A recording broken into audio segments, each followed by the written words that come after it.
ایک ولی اللہ ان کے ہاں مرید گئے، بیگمات گئیں، بچیاں گئیں، عرض کرنے لگے ہم حج پہ جانے لگے ہیں تو اپنی اہلیہ اپنی بچی یہاں چھوڑ کے جانا چاہتے ہیں کیونکہ یہاں خطرہ نہیں۔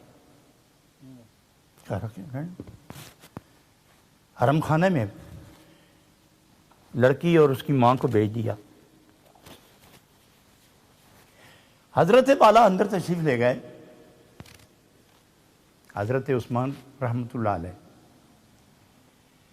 تو پہلی نظر جو لڑکی پہ پڑی تو قد و قامت، شکل و صورت، یوں لگتا تھا کہ پھول کی لطافتیں اور چاند کی چاندنی اس کے ساتھ چل رہی ہے۔ تو جو دیکھا ان کو تو اپنی بیٹی سمجھ کے پھر دیکھا، فوراً ہی پلٹ کے باہر مجلس خانے میں آ گئے، لیکن اس کے حسن کا اثر لے کے آئے، اندر جانا چھوڑ دیا۔ انہوں نے بہت کوشش کی کہ یہ بات دل سے اتر جائے، نہیں اتری، سیدھے اپنے شیخ ابو حفص حداد کے پاس تشریف لے گئے۔ عرض کیا حضور مریض ہوں، تو آپ مسکرائے، فرمایا فقیر ہو کر کس مرض میں مبتلا ہو گئے ہو تم؟ فقیر ہو کر کس مرض میں مبتلا ہو گئے؟ کہنے لگے خطرہ اس لیے نہیں کہ طبیب موجود ہے، میں شفا خانے میں آ ہی گیا ہوں نا، تو مرض بتا دیجیے، شفا خانے میں آ گیا ہوں۔ تو آپ نے فرمایا حضرت منصور حلاج کے ہاں چلے جاؤ۔ تو یہ چلے گئے، 2-4 دن چلتے رہے، اس شہر میں پہنچے تو لوگوں نے کہا کہاں جا رہے ہو؟ منصور حلاج کو ملنے جا رہا ہوں۔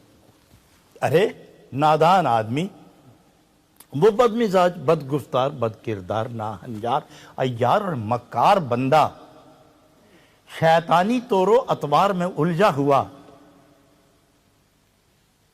اس کے پاس جا رہے ہو تم؟ اس کے ہاں تو اس نے نوجوان لڑکے رکھے ہوئے بدکاری کے لیے، بھاگ جاؤ، واپس چلے گئے۔ شیخ نے فرمایا تم 3 دن گئے اور 3 دن واپس آئے، تو یہ بتاؤ کہ کیوں لوٹ آئے ہو؟ کہ لوگوں نے اتنا برا بھلا کہا ہے کہ میرے ہوش اڑ گئے۔ فرمایا تم کو اس وقت اپنے شیخ کا حکم یاد کیوں نہیں آیا؟ تم لوگوں کی سن کے اپنے شیخ کے فرمان سے منہ پھیر گئے، واپس جاؤ، مل کے آؤ۔ واپس گئے، لوگوں نے پھر کہا، انہوں نے کہا کچھ بھی، میں ملے بغیر نہیں جاتا۔ چلے گئے تو دیکھا واقعی ایک انتہائی حسین، جمیل، دل آویز اور دلکش صورت والا بچہ، کبھی اندر جاتا ہے کبھی باہر۔ تو وہ دیکھ کے حیران ہو گئے کہ لوگ تو سچ کہتے ہیں، لیکن خیر آخر پوچھا انہوں نے حضرت عثمان رحمۃ اللہ علیہ نے کہ حضرت جی سنا ہے آپ اکیلے رہتے ہیں؟ ہاں اکیلا رہتا ہوں۔ یہ بچہ؟ ہاں ہم بچہ ہے، یہیں رکھا ہوا ہے میں اپنی خدمت کے لیے۔ تو یہ سرائی، تو یہ شراب، اس میں تو شراب ہے، لوگ کہتے ہیں ہاں شراب کی سرائی ہے یہ، مگر اس میں شراب نہیں۔ تو پھر مجھے سمجھاؤ قصہ کیا ہے؟ کہ شرابی آئے تھے، توبہ کر کے چلے گئے، سرائی پھینک گئے، میں نے دھو کے صاف کر کے اپنے لیے پانی رکھا ہوا ہے اس میں۔ تو فرمایا یہ لڑکا کیوں رکھا؟ تو فرمانے لگے لڑکا اس لیے کہ یہ میرا ہی لڑکا ہے، یہ میرا ہی بچہ ہے، میں نے اس کو اپنے قبضے میں اس لیے رکھا ہے کہ اس کی نظر، فکر، زبان، دل، دماغ میرے قبضے میں رہے، اس کی نظر پر بھی پیرا، اس کے خیال و فکر پر بھی پیرا دے رہا ہوں۔ تو فرمایا پھر گھر کیوں خالی رکھا ہے؟ کیا یار کیا بتاؤں، گھر میں اگر پردہ دار خواتین ہوں نا، اپنی بیگمات ہوں، تو پھر مرید آتے ہیں تو اپنی لڑکی اور اپنی بیگم کو کہتے ہیں ہم حج کے لیے جا رہے ہیں، تو ان کو اندر رکھو تاکہ کوئی خطرہ نہیں ہوگا، تو پھر خام خواہ دل دے کے پریشانی ہوتی ہے۔